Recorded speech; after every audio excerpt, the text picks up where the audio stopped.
En esta lección vamos a estudiar en cuanto al espíritu de Babilonia. Para aquellas personas que tienen el manual, vamos a comenzar nuestro estudio en la página 81.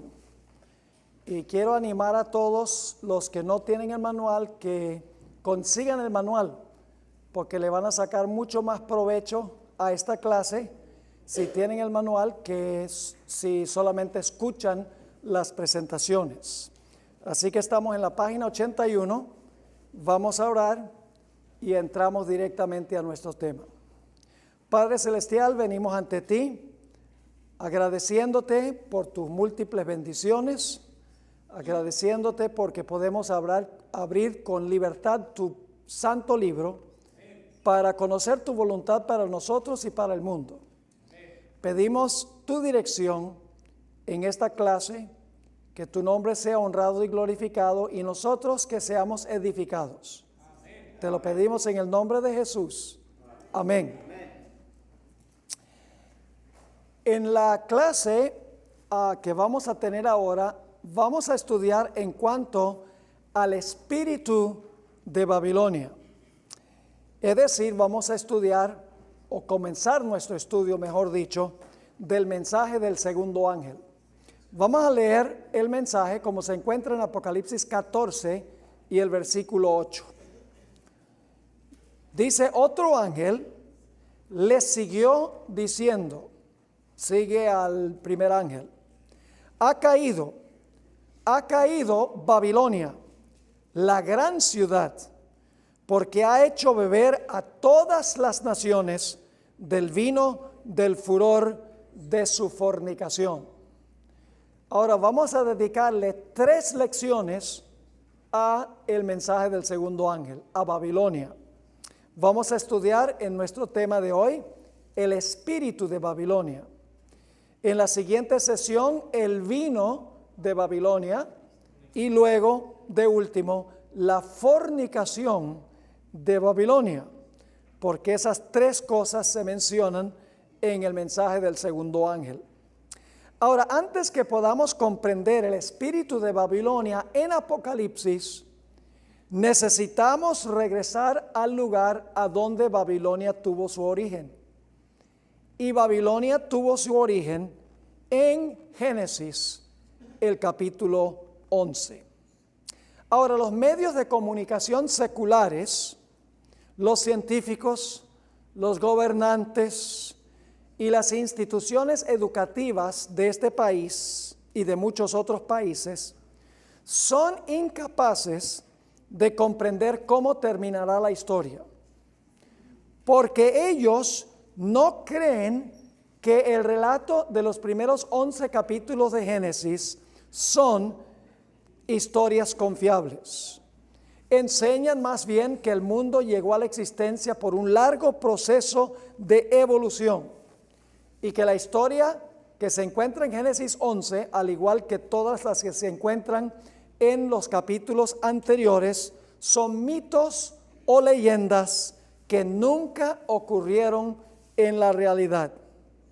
Y por esta misma razón, como no comprenden el principio, rechazan el relato del principio, tampoco son capaces de entender el relato en cuanto al fin en el libro de Apocalipsis. Para ellos, el libro de Apocalipsis es un libro de ciencia ficción, semejante a las profecías de Nostradamus. Para ellos, el último libro de la Biblia, el libro de Apocalipsis, es una colección de visiones aberrantes, cuyo significado es imposible de descifrar. Pero vamos a encontrar que si ignoramos o rechazamos la confiabilidad de la historia bíblica del principio, seremos también incapaces de comprender lo que va a ocurrir al final de la historia. Pues las historias de Génesis 1 al 11 son ilustraciones de lo que va a ocurrir en el futuro, son de carácter tipológico, en otras palabras. Al rechazar los relatos de Génesis y Apocalipsis, estaremos navegando en un océano de incertidumbre, sin compás y sin rumbo. Entonces vamos a repasar la historia que se encuentra en Génesis 11, que es una historia literal. Ocurrió tal cual lo relata ese capítulo. Ahora, este evento de la construcción de la Torre de Babel, la primera vez que aparece la palabra Babilonia en la Biblia, ocurrió más o menos unos 100 años después del diluvio. Es decir, el mundo se había degenerado solamente en un periodo de 100 años. Ahora, lo primero que queremos notar, estamos en la página 82, es que después del diluvio, Dios había mandado que el pueblo se dispersase a través de toda la tierra. No debían unirse en un solo lugar. Dice en Génesis 9:1, bendijo Dios a Noé y a sus hijos y les dijo, fructificad y multiplicaos y ¿qué? Y llenad la tierra. Pero los constructores de la torre ignoraron y rechazaron ese mandato de Dios. En vez de dispersarse por toda la tierra, se reunieron en un lugar en una rebelión concertada contra Dios. Ahora, en el libro de Génesis, los nombres son muy importantes. Cada nombre tiene un significado de vital importancia. Quiero leerles un comentario que tenemos en cuanto a la importancia de los nombres en la Biblia. Esto se encuentra yo la traduje, The Interpreter's Bible Dictionary, diccionario de los intérpretes de la Biblia, tomo 3, páginas 500 y 501. En el modo de pensar bíblico, el nombre no es un mero rótulo de identificación, más bien es una expresión de la naturaleza esencial de la persona que lo lleva. El nombre de un hombre revela su carácter. Como lo dijera Milton, que era un poeta, Adán fue capaz de darle nombres a los animales, pues comprendía su naturaleza o su carácter. Más de 70 veces en Génesis se recalca la importancia del significado de un nombre. Por ejemplo, Eva, su nombre significa madre de todos los vivientes. Obviamente ese nombre le cuadra muy bien, porque eso fue ella en su carácter. El nombre Babel significa confusión, muy buena descripción del carácter del lugar. El nombre Betel, a donde Jacob vio la escalera que alcanzaba hasta el alto cielo, se llama casa de Dios. Peniel, donde Jacob luchó con el ángel, se llama rostro de Dios. Eso significa Peniel, porque es el carácter del lugar. Él dice, yo vi a Dios cara a cara y he sobrevivido para contar la historia. El nombre Jacob significa suplantador, ese era su carácter. Pero luego cuando luchó con el ángel, con Cristo en realidad, se le cambió su nombre porque su carácter había cambiado. Se le puso el nombre Israel, que significa príncipe de Dios. Donde Abraham estuvo dispuesto de ofrecer a su hijo, le puso el nombre Yahweh Jireh, que significa Jehová proveerá, porque allí Dios proveyó un carnero en lugar de Isaac, el hijo de Abraham.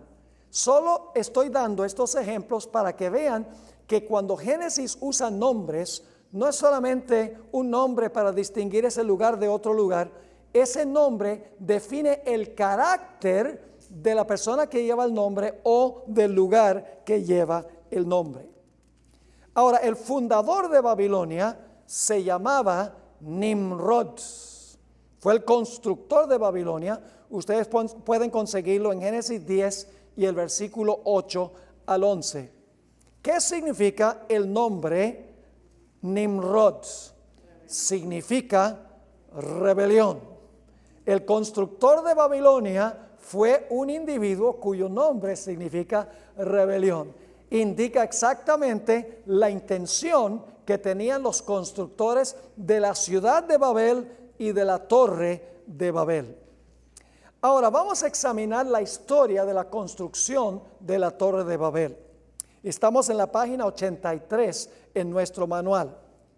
Génesis 11 y el versículo 1 y 2. Nos dice que todos los habitantes hablaban un mismo idioma y emprendieron un solo proyecto. Dice allí, tenía entonces toda la tierra una sola lengua y unas mismas palabras. Y aconteció que cuando salieron de oriente hallaron una llanura en la tierra de Sinar y se establecieron allí.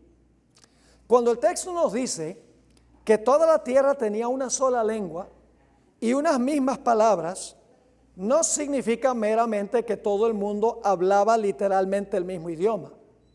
El contexto indica que, por así decirlo, estaban todos en la misma página de rebelión. Es decir, todos tenían el mismo espíritu. Y ese espíritu era desobedecer a Dios, consolidándose en un solo lugar con un espíritu de rebelión para consolidar la rebelión.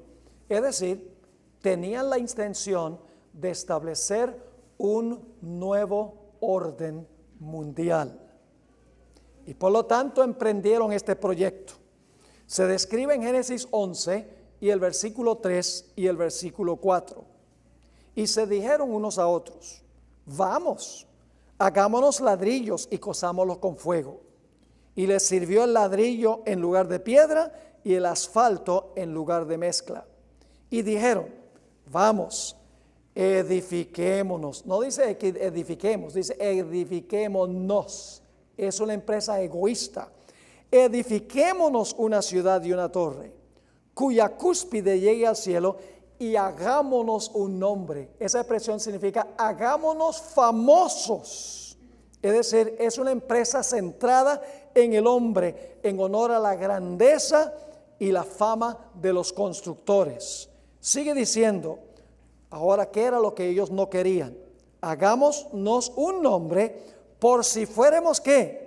Esparcidos sobre toda la faz de la tierra. No querían esparcirse, querían consolidarse en un solo lugar en rebelión contra Dios.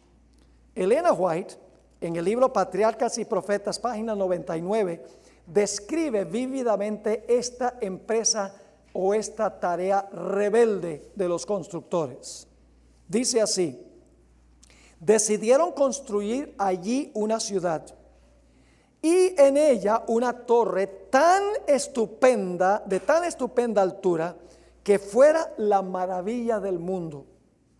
Estas empresas fueron ideadas para impedir que la gente se esparciera en colonias. ¿Qué era lo que ellos no querían? Que la gente se dispersara por toda la tierra y estableciera colonias en vez de estar todos unidos en un mismo lugar.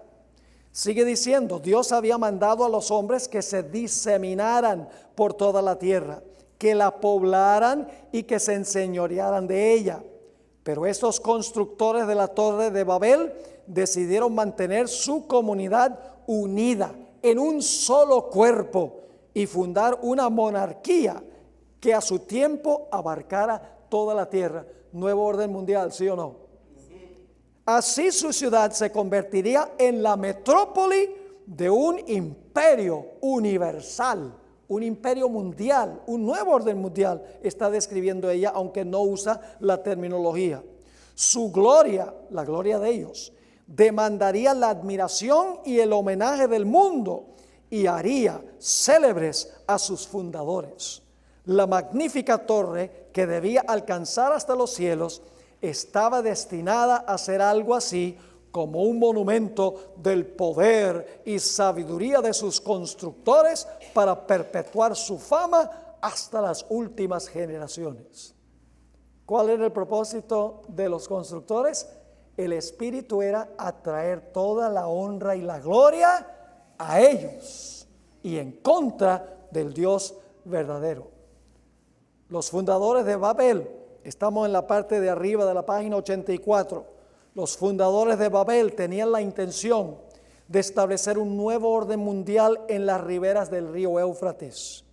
Era su deseo consolidarse en un solo lugar, continuar viviendo en pecado y salvarse a sí mismos por medio de la tecnología en caso de que hubiese otro diluvio. Suena algo parecido a lo que están diciendo en cuanto al cambio climático. toda clase de soluciones y proposiciones humanas, sin incluir a Dios en la ecuación. La sierva de Dios describe que a ellos les faltó fe en la palabra de Dios. Dios había dicho que no iba a enviar otro diluvio, pero ellos desconfiaron de la palabra de Dios y confiaron en sí mismos, en su tecnología. Construyeron la torre más alta que lo que alcanzaron las aguas del diluvio. Noten este comentario, Patriarcas y Profetas, página 112. Creyeron que construyendo la torre hasta una altura mucho más elevada que la que habían alcanzado las aguas del diluvio, pensaban colocarse a sí mismos más allá de todo peligro, y al poder ascender a la región de las nubes, esperaban descubrir la causa del diluvio. Ellos sabían cuál era la causa. La historia era que Dios había mandado el diluvio. Ellos no querían creerlo. Dios había dicho, no voy a mandar otro diluvio. Dicen, salvémonos a nosotros mismos, construyendo una torre tecnológicamente avanzada para salvarnos a nosotros mismos. Carecían de fe y confianza en la palabra de Dios. Ahora, Dios no desbarató su plan inmediatamente. Dios siempre hace una investigación primero. El relato de Génesis 11 nos dice que Dios descendió para investigar el proyecto, un juicio investigador, para ver la torre y la ciudad que construían los hijos de los hombres. Dice en Génesis 11:5, y descendió Jehová para ver la ciudad y la torre que edificaban los hijos de los hombres. La expresión hijos de los hombres significa gente que está alejada de Dios. Ustedes recuerdan que en Génesis capítulo 6 habla de los hijos de Dios y las hijas de los hombres. Pues aquí tenemos los hijos de los hombres. Son personas rebeldes en contra de Dios. Dios lleva un registro meticuloso de la pecaminosidad de las naciones y solo permitirá que las naciones alcancen cierto límite antes de intervenir. Lo hizo con los amorreos. No los destruyó en los tiempos de Abraham. Dice en Génesis, porque la copa de su iniquidad no estaba completamente llena todavía. Lo hizo con Jerusalén. Dios marcó en su frente a los fieles en Jerusalén. Hizo un juicio, según Ezequiel 9, antes de destruir la ciudad, para que no perecieran los fieles con los infieles. Dios también cerró la puerta de la gracia para la ciudad de Babilonia en el tiempo del rey Nabucodonosor, cuando se dio la sentencia en la pared, Mene, Mene, Tekel, Uparsin, y luego la ciudad fue destruida. La ciudad fue pesada en balanza y hallada falta. También, al final de la historia, en Apocalipsis 22:11, Dios va a hacer un decreto en relación con el cierre de la gracia para el mundo. Dice, el que es justo seguirá siendo justo. El que es santo seguirá siendo santo. El que es inmundo seguirá siendo inmundo, y el que es injusto seguirá siendo injusto. Y se cerrará la puerta y pasará un tiempo y después vendrá la destrucción. En la revista Youth's Instructor, febrero 1, 1894, Elena White escribió en cuanto a cómo considera Dios a las naciones, cómo trata con las naciones. Dice, Dios guarda un registro de las naciones y también de los individuos. Les da a las naciones cierto periodo de gracia y les concede evidencias de sus requisitos, su supremacía, y les da a conocer sus leyes, que deben ser la base del reino de Él en el gobierno de las naciones. Todo esto lo hace a fin de que las naciones paganas no sean destruidas sin haber recibido una advertencia y luz. Pero después de haberles dado evidencia y luz, si aún persisten en su insolencia contra Él, entonces, estando colmada la iniquidad de ellos, como en el caso de los amorreos, Dios toma las cosas en sus propias manos y ya no retiene sus juicios. ¿Han oído ustedes alguna vez esas citas del Espíritu de Profecía donde dice que cuando se imponga una ley dominical, eso será apostasía nacional que llevará a la ruina nacional? La hermana White tiene una cita donde dice que Dios registrará en el cielo apostasía nacional y será seguida por la ruina nacional. A esta nación se le va a cerrar la puerta de la gracia por ingratitud a Dios, una nación que ha tenido la mayor luz del evangelio en todo el mundo, pero que ha rechazado y que ha malogrado lo que Dios ha hecho para esta nación. Así que Dios hace su investigación y dice: han ido demasiado lejos. Génesis 11 y el versículo 6 y 7. Y dijo Jehová: he aquí el pueblo es uno. Significa que estaban todos unidos en esta idea de establecer un nuevo orden mundial. Y todos estos tienen un solo lenguaje, están en la misma página. Y dice: y han comenzado la obra. Es decir, esto era solamente el comienzo de la rebelión. Han comenzado la obra y nada les hará desistir ahora de lo que han pensado hacer. Ahora pues, descendamos y confundamos allí su lengua para que ninguno entienda el habla de su compañero. Dios pronuncia a base de su investigación el veredicto y el castigo que va a caer sobre ellos. Y luego viene la ejecución de la sentencia. En Génesis 11 y el versículo 8 y 9 dice: así los esparció, una palabra clave, así los esparció Jehová desde allí sobre la faz de toda la tierra, y dejaron de edificar la ciudad. Por esto fue llamado el nombre de ella Babel, porque allí confundió Jehová el lenguaje de toda la tierra, y desde allí los esparció sobre la faz de toda la tierra. ¿Cuál fue el propósito del juicio que cayó sobre la ciudad y la torre de Babel? El propósito fue dispersar y esparcir a los que antes estaban unidos en establecer este nuevo orden mundial centralizado en un lugar. Ahora, el espíritu de los constructores de la torre de Babel lo manifestó mucho más adelante el rey Nabucodonosor, en lo que se conoce como el imperio neobabilónico. El ideal de Nabucodonosor era restablecer lo que había existido en Babel. Y fíjense cuál era el espíritu de Nabucodonosor. Todo centrado en ¿quién? En la grandeza del hombre, la fama del hombre, la tecnología del hombre, la palabra del hombre.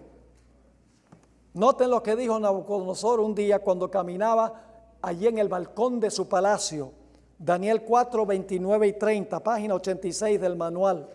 Al cabo de 12 meses, paseando en el palacio real de Babilonia, habló el rey y dijo: ¿no es esta la gran Babilonia que yo edifiqué para la casa real con la fuerza de mi poder y para la gloria de mi majestad?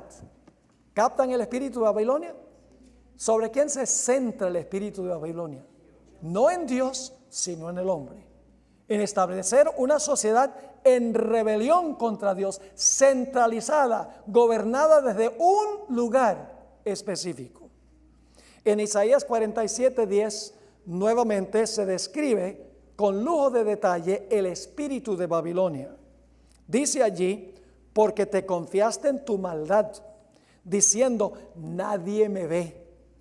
Tu sabiduría y tu misma ciencia te engañaron, y dijiste en tu corazón: yo y nadie más. Eso es lo que dice Babilonia. ¿Eso es lo que está pasando en el mundo hoy? Ustedes saben que sí es lo que está pasando en el mundo hoy. Ahora, la dispersión en Babel fue una bendición. Quiero que noten los siguientes párrafos que son de crucial importancia. La confusión de las lenguas en Babel fue una bendición inmensa. Los constructores se dispersaron según su idioma y formaron múltiples naciones. Antes de eso no había muchas naciones, había solo todos unidos en un lugar con un solo proyecto. Pero ahora, cuando Dios confundió las lenguas, cada uno se reunió de acuerdo a su ¿qué? A su lengua, y establecieron naciones. Un nuevo orden, un orden mundial multinacional, multilingüe y multicultural hace mucho más difícil que se consolide la apostasía en una rebelión universal. Puede haber rebelión en diferentes sitios, pero no una rebelión concertada y unida. Se hace más difícil cuando hay muchas naciones con muchos idiomas.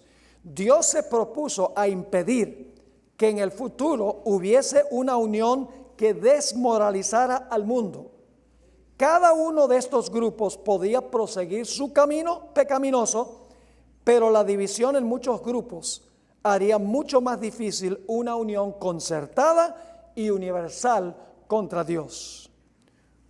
Lo que querían los constructores de la Torre de Babel era una civilización establecida sobre la grandeza humana. Una unidad tal eventualmente se desbaratará. Dios tuvo la última palabra y el resultado fue la división y la confusión. Y ¿saben algo interesante? Todas las falsas prácticas, las prácticas erróneas, paganas, que persisten en la Iglesia Católica Romana, tienen su origen en la Torre de Babel. Todas las falsas religiones se originan en Babel. ¿Saben algo interesante? Los budistas usan el rosario. Los musulmanes usan el rosario. Y los católicos usan el rosario. Tiene que haber un lugar donde se originó la idea de usar un rosario en las oraciones. ¿Se originó dónde? En la Torre de Babel. Todas las religiones apóstatas se originan en Babel. Ahora, con esto en mente, podemos hablar de lo que está pasando actualmente en el mundo. En Génesis, el origen de la palabra Babilonia, que se encuentra más adelante en el libro de Apocalipsis, es la base para lo que va a pasar al final de la historia. Lo que va a ocurrir es que al final de la historia, nuevamente, los seres humanos van a querer consolidarse para establecer un nuevo orden mundial. En rebelión contra Dios, un sistema centrado en el hombre, la grandeza del ser humano y en la tecnología humana. En 1990, el sacerdote jesuita Malaquías Martín escribió un libro muy interesante, Las llaves de esta sangre. Y allí él predijo el ascenso de un gobierno mundial bajo el liderazgo del papado. En ese tiempo había 3 sistemas en competencia por dominio global: el capitalismo, el comunismo y el catolicismo. Fíjense lo que él escribió allí en el año 1990 en su libro Las llaves de esta sangre, páginas 14 y 15. Hay una gran similitud que comparten estos 3 competidores geopolíticos. Está hablando del Papa, Ronald Reagan y Mikhail Gorbachev en ese tiempo, que representaban los 3 sistemas. Sigue escribiendo, cada uno de ellos tiene en mente un gran designio. ¿Para qué cosa? Un solo gobierno mundial. Su competencia geopolítica tiene que ver con cuál de los 3 formará, dominará y administrará el sistema mundial que reemplazará al decadente sistema de naciones. Es decir, no más idea de que cada nación debe estar peleando una con la otra, cada con su forma de pensar. No, todos unidos en un mismo sistema.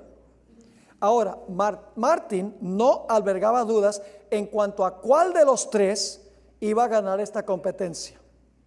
Él estaba seguro, y lo escribió en su libro, que en esta competencia entre estos 3 competidores iba a ganar el papado, y él usó ese texto donde dice: a ti, Pedro, te digo que tú eres Petros, tú eres una piedrita chiquita, movible, Y sobre esta roca, que Jesús estaba hablando de él mismo, pero los católicos interpretan que la roca es Pedro, sobre esta roca, sobre Pedro, dice, edificaré mi iglesia y las puertas del infierno no prevalecerán contra la iglesia. Él dijo, esa profecía indica que nadie va a poder vencer al poder papal.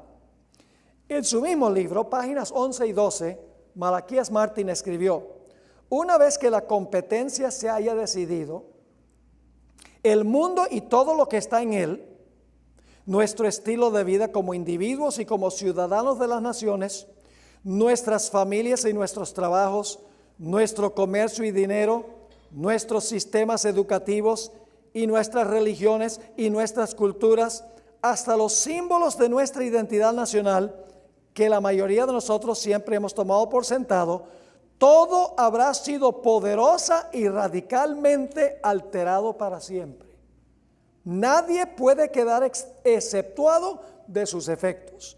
Ningún sector de nuestras vidas permanecerá intacto.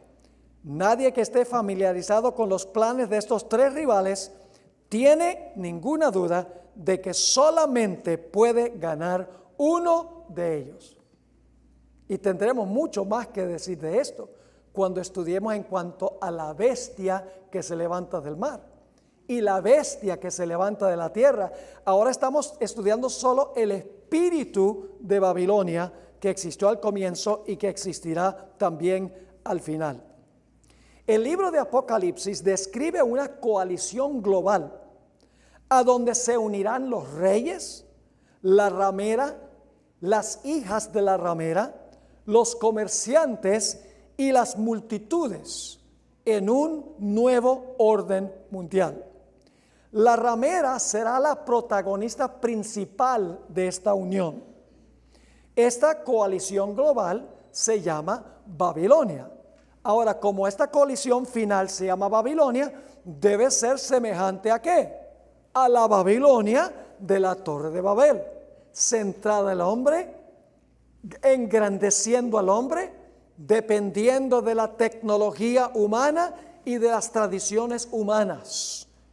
Ahora, quiero que noten lo que dice Apocalipsis 17, 1 al 6, a donde se describe esta unión global al final. Vino entonces uno de los 7 ángeles que tenía las 7 copas y habló conmigo diciéndome, ven acá y te mostraré la sentencia contra la gran ramera. Ahí está la actora principal, la actriz principal, la gran ramera. ¿Y a quiénes controla la gran ramera? La cual está sentada sobre ¿qué? Muchas aguas. ¿Qué son las aguas? Todas las naciones, las multitudes, naciones, lenguas y pueblos. Con la cual han fornicado ¿quiénes? ¿Está unida con los poderes políticos del mundo también? Además de dominar las multitudes, sí. Con la cual han fornicado los reyes de la tierra y los moradores de la tierra, es decir, los habitantes del mundo, se han embriagado con el vino de su fornicación. Y vamos a hablar del vino en nuestra próxima presentación. Representa sus falsas doctrinas que le da a todo el mundo. Versículo 3. Me llevó en el espíritu al desierto y vi una mujer sentada sobre una bestia escarlata llena de nombres de blasfemia que tenía 7 cabezas y 10 cuernos. Y fíjense la vestimenta de esta mujer. La mujer estaba vestida de púrpura y escarlata. ¿Qué religión del mundo tiene como esos sus colores predominantes? La iglesia romana. ¿Y adornada de qué? De oro, de piedras preciosas y de perlas. Eso también caracteriza al poder papal. Ustedes que han sido católicos lo saben. Y tenía en la mano un cáliz de oro lleno de abominaciones y de la inmundicia de su fornicación. Ahora, ¿cómo se llama esta ramera? ¿Será que tiene alguna relación con Génesis 11? Fíjense. Y en su frente un nombre escrito, un misterio. ¿Cuál es el nombre? Babilonia la grande, la madre. Si es madre, tiene hijas que nacieron de ella también. ¿Las hijas van a hacer lo que quiere la madre? Sí, vamos a estudiarlo más adelante. Van a hacer lo que dice la madre de las rameras y de las abominaciones de la tierra. Y fíjense lo que va a hacer. Vi a la mujer ebria, ¿de qué? De la sangre de los santos y de la sangre de los mártires de Jesús, y cuando la vi quedé asombrado con gran asombro. Una unión entre la ramera, la iglesia apóstata, las muchedumbres del mundo, los reyes de la tierra, las hijas de la ramera y hasta los comerciantes se van a unir en este sistema. Noten en la página 88, Apocalipsis 18:3, porque todas las naciones han bebido del vino del furor de su fornicación, y los reyes de la tierra han fornicado con ella, ¿y quiénes más? Y los mercaderes de la tierra se han enriquecido de la potencia de sus deleites. Todo el mundo unido al final de la historia bajo el nombre de Babilonia en un nuevo orden mundial centralizado. Resumamos. Una mujer ramera representa una iglesia apóstata. El acto de sentarse sobre muchas aguas significa ¿qué cosa? Que tiene dominio sobre las gentes. En tercer lugar, es una iglesia que tiene relaciones ilícitas ¿con quiénes? Con los poderes políticos de la tierra, del mundo. Luego dice, es una iglesia que le da a las naciones ¿qué cosa? El vino de falsas doctrinas. Siguiente dice, es una iglesia cuyos colores predilectos son púrpura y escarlata. Es una iglesia rica y ostentosa, pues está ataviada con oro, piedras preciosas y perlas, para atraer la atención ¿a quién? A ella. Es una iglesia que tiene hijas que en algún momento posterior nacieron de ella, que actuarán igual que la madre. Y es una iglesia que en su historia ha estado manchada con la sangre de los mártires de Jesús. Ese es el espíritu de Babilonia. Ahora, no es coincidencia que el Papa Francisco I habla de la consolidación de las naciones. Habla de fronteras abiertas a donde hay inmigración libre, porque él quiere acabar con el sistema de naciones separadas una de la otra. Él sabe que esta inmigración diluye el espíritu patrio y desmorona las fronteras entre naciones. ¿Recuerdan lo que escribió Malaquías Martín? Francisco también ataca el capitalismo bajo el pretexto del bien común. ¿Ve? La idea, el bien común, todos juntos. Habla de la necesidad que tienen las grandes corporaciones mundiales de cuidar el medio ambiente e insta a las naciones ricas a redistribuir su riqueza a las naciones pobres. Es decir, la idea de que todos deben estar conectados y vinculados, todos deben estar iguales. Ahora, yo tengo aquí una frase un tanto directa. El Papa oculta bajo su sotana jesuita sus aspiraciones comunistas. ¿Ustedes saben quién es el jefe de los jesuitas, del orden de los jesuitas hoy? Un venezolano. ¿Y qué está pasando en Venezuela? Ustedes saben qué está pasando en Venezuela. ¿Qué ha dicho este líder de los jesuitas en cuanto a lo que está pasando en Venezuela? Nada.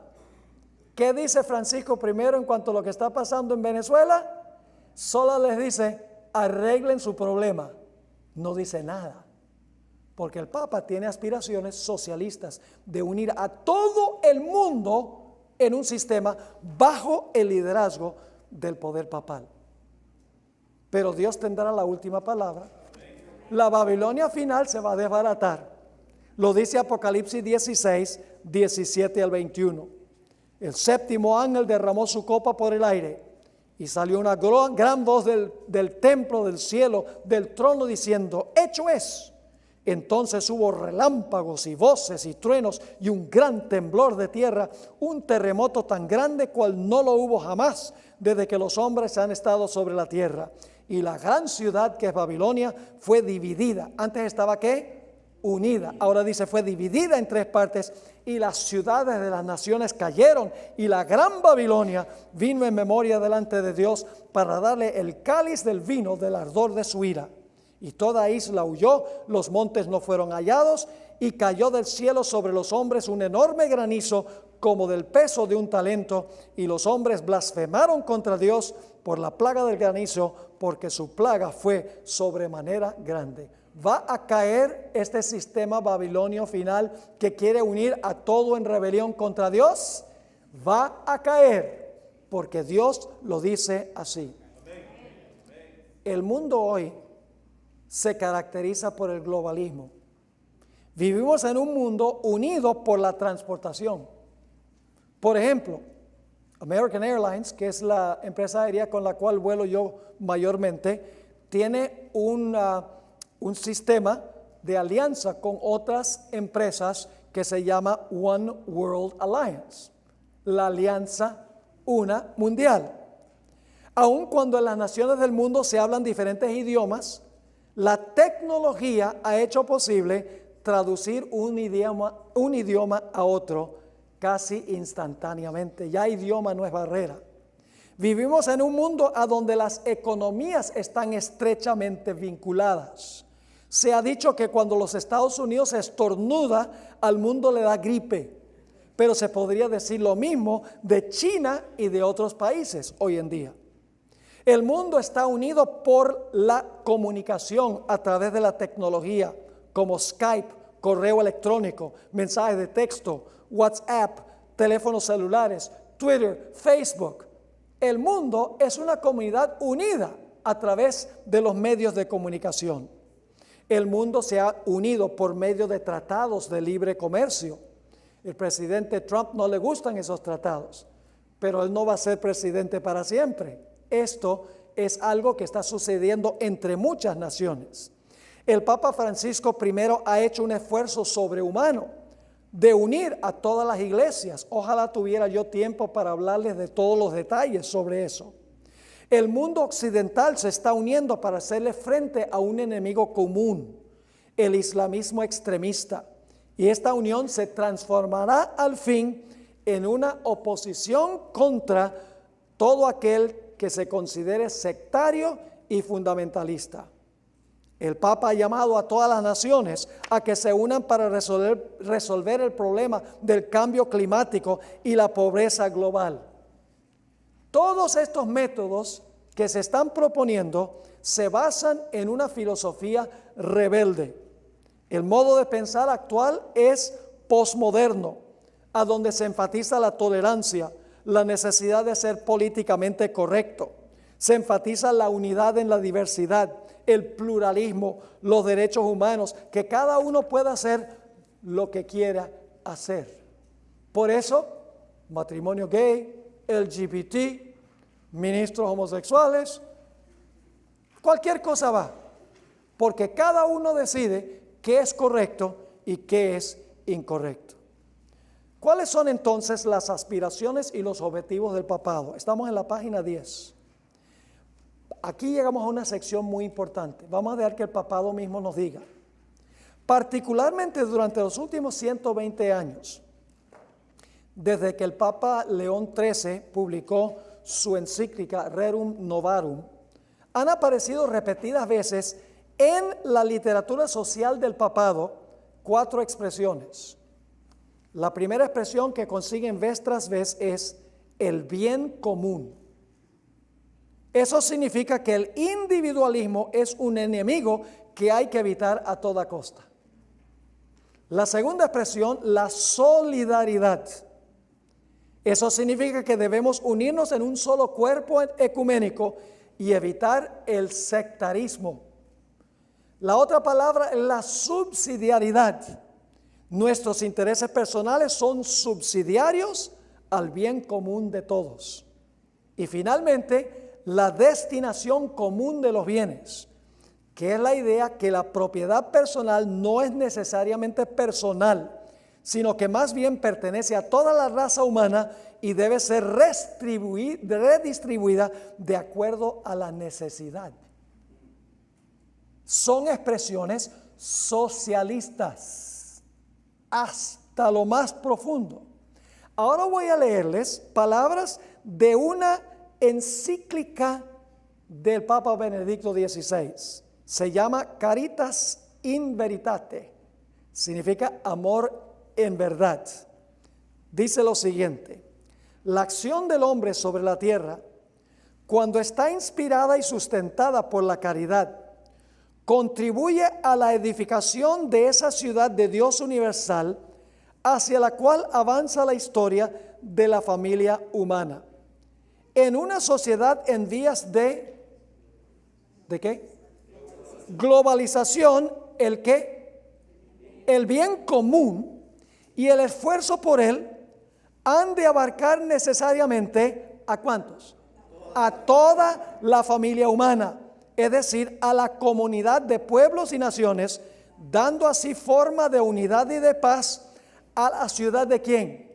A la ciudad del hombre, y haciéndola en cierta medida una anticipación que prefigura la benedicta ciudad de Dios sin barreras.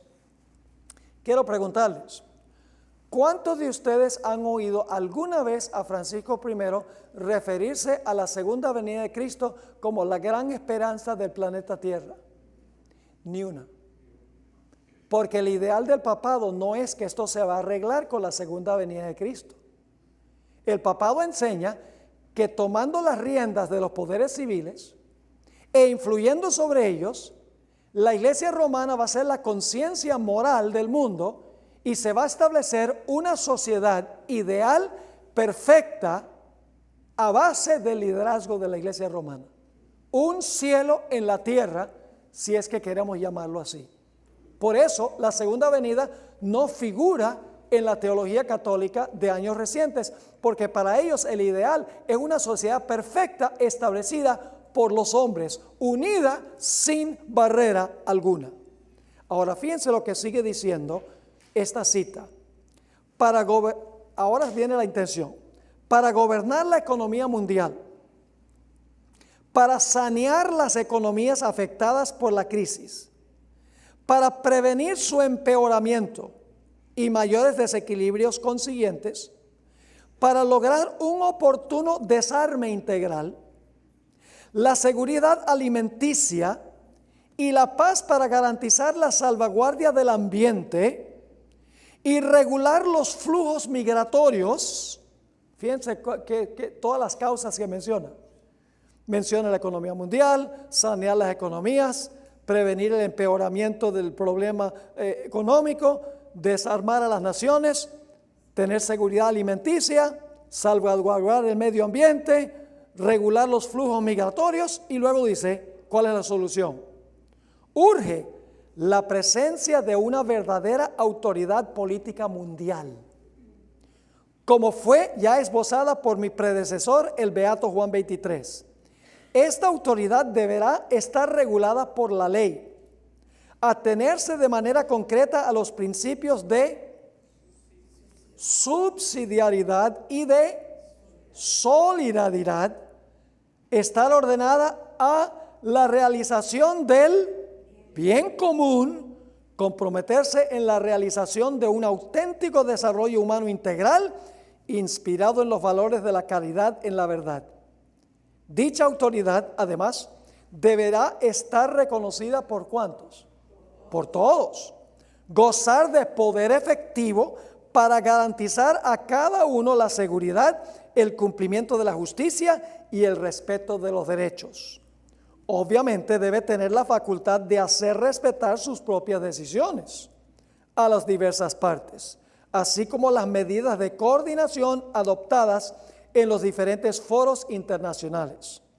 En efecto, cuando esto falta, el derecho internacional, no obstante los grandes progresos alcanzados en los diversos campos, correría el riesgo de estar condicionado por los equilibrios de poder entre los más fuertes. El desarrollo integral de los pueblos y la colaboración internacional exigen el establecimiento de un grado superior de ordenamiento internacional de tipo subsidiario para el gobierno de la globalización, que se lleve a cabo finalmente en orden social conforme al orden moral, así como esa relación entre esfera moral y social, entre política y mundo económico y civil, ya previsto en el Estatuto de las Naciones Unidas. Ahí el Papa Benedicto XVI, quien renunció a su cargo, se retiró, expresa cuáles son los ideales y los objetivos del poder papal. La pregunta clave es: ¿quién será responsable de implementar este socialismo globalista? Los eventos recientes indican que el plan será instalado por los poderes civiles del mundo bajo la influencia del poder papal. Lo que Benedicto escribió en su encíclica Caritas in Veritate tiene como fin instar a la comunidad internacional a aceptar y hacer cumplir la teoría moral del papado como la conciencia moral del mundo. El papado aspira así a restablecer la unión de la Iglesia y el Estado tal cual existía en Europa durante los 1260 años. La ideología papal es que la Iglesia sirva como la conciencia moral de los poderes civiles del mundo y que las naciones cumplan lo que el papado desea, especialmente, finalmente, que será la observancia del domingo como día de reposo. Esas son las aspiraciones del poder papal: hacer otra civilización como la que existió en la Torre de Babel. Exaltar al hombre, la grandeza humana, la filosofía humana, un nuevo orden mundial, consolidando todo en rebelión contra Dios. Elena White tiene unos comentarios muy interesantes sobre lo que va a pasar al final de la historia. Ella escribió en Eventos de los Últimos Días, página 140, el tal llamado mundo cristiano será el teatro de acciones grandes y decisivas. Hombres en posiciones de autoridad pondrán en vigencia leyes para controlar la conciencia, siguiendo el ejemplo de ¿quién? Los reyes lo van a hacer. ¿Por qué razón? Porque el papado lo dice. Sigue escribiendo: Babilonia hará que todas las naciones beban del vino del furor de su fornicación. Y luego dice, ¿qué cosa? Toda nación se verá envuelta. Acerca de ese mismo tiempo, Juan el revelador declara, y luego ella cita Apocalipsis 18, 3 al 7 y 17, 13 y 14, que no vamos a leer. Estos tienen un mismo propósito. Y ahora escuchen esto: habrá un vínculo ¿de qué? De unión universal, una gran armonía, una confederación de las fuerzas de Satanás. ¿Suena eso como la Torre de Babel? Exactamente. Ahora, el deseo que tienen las Naciones Unidas y el mundo en general se basa en la plataforma del error y la rebelión contra el gran Dios creador. Es una filosofía que le roba a Dios su sabiduría y grandeza, su amor y su bondad. Por ejemplo, la promoción del matrimonio homosexual y LGBT y la promoción del domingo como día de reposo es una afrenta contra el Dios del cielo. Porque Dios en la creación estableció varón y hembra. Dios casó a un hombre con una mujer. Dios estableció el sábado como día de reposo. Así que si este sistema mundial dice, no importa si te casas un hombre con un hombre, una mujer con una mujer, no importa si tienes ministros homosexuales, no importa cómo nazca una persona, si biológicamente nace un hombre, si se siente mujer, no hay ningún problema. Si dicen, bueno, el domingo es igual de bueno que el sábado, es una afrenta contra lo que Dios estableció en la creación, implementando teorías y prácticas humanas. Llegará el tiempo, mis hermanos y hermanas, en que las organizaciones minoritarias, como la Iglesia Adventista, será despreciada, se considerarán divisivos y perturbadores del pueblo, y eventualmente se levantará la persecución contra ellos porque se les considerará intolerantes. La hermana White tiene varias citas interesantes, no vamos a poderlas leer todas por la premura del tiempo, pero ella dice en el libro Fundamentos de la Educación Cristiana, página 289, cuando alcancemos la norma que el Señor espera que alcancemos, Los mundanos considerarán que los adventistas son puritanos, fanáticos, raros y singulares. El mundo no nos considera así ahora porque nos parecemos tanto al mundo. En el tomo 5 de los Testimonios, página 515, ella escribió: nuestro pueblo ha sido considerado demasiado insignificante para ser digno de ser tomado en cuenta, pero vendrá un cambio. Dentro del mundo cristiano se están llevando a cabo movimientos que necesariamente traerán a la prominencia al pueblo que guarda los mandamientos. Algún día todo el mundo conocerá quién es la iglesia adventista del séptimo día. La hermana White dice también en El conflicto de los siglos, y solo puedo leer una parte: los que honran el sábado de la Biblia serán denunciados como enemigos de la ley y del orden, como quebrantadores de las restricciones morales de la sociedad y por lo tanto causantes de anarquía y corrupción, que atraen sobre la tierra los altos juicios de Dios. Sus escrúpulos de conciencia serán presentados como obstinación, terquedad y rebeldía contra la autoridad. Serán acusados de deslealtad hacia el gobierno. Los ministros que niegan la obligación de observar la ley divina predicarán desde el púlpito que hay que obedecer a las autoridades civiles porque fueron instituidas por Dios. En las asambleas legislativas y en los tribunales se calumniará y condenará a los que guardan los mandamientos. Se falsearán sus palabras y se atribuirán a sus móviles las peores intenciones. Hasta ahí nos alcanza el tiempo. Eso es lo que le espera al pueblo de Dios por hacerle oposición al proyecto de Babilonia. ¿Qué debemos estar haciendo nosotros ahora entonces en este tiempo? Hermanos y hermanas, el diablo está uniendo al mundo contra Dios y está dividiendo a la iglesia y a adventista contra ella misma. No ha habido un tiempo en que la iglesia adventista ha estado tan dividida como ahora, porque el diablo sabe que si él puede unir a su sistema y dividir al ejército de Dios, tiene la victoria ganada. La hermana White dice, y esta es la última cita que tenemos en la última página de este capítulo, Testimonios para la Iglesia, tomo 4, la página 21, dice: Cristo está sacando a un pueblo que se pare en perfecta unidad sobre la amplia plataforma de la verdad eterna. Dios quiere su iglesia, que su iglesia esté edificada sobre la verdad, nada más la verdad y solamente la verdad. Así que, hermanos y hermanas, tendremos que hacerle frente a este ideal socialista que finalmente va a terminar en destrucción.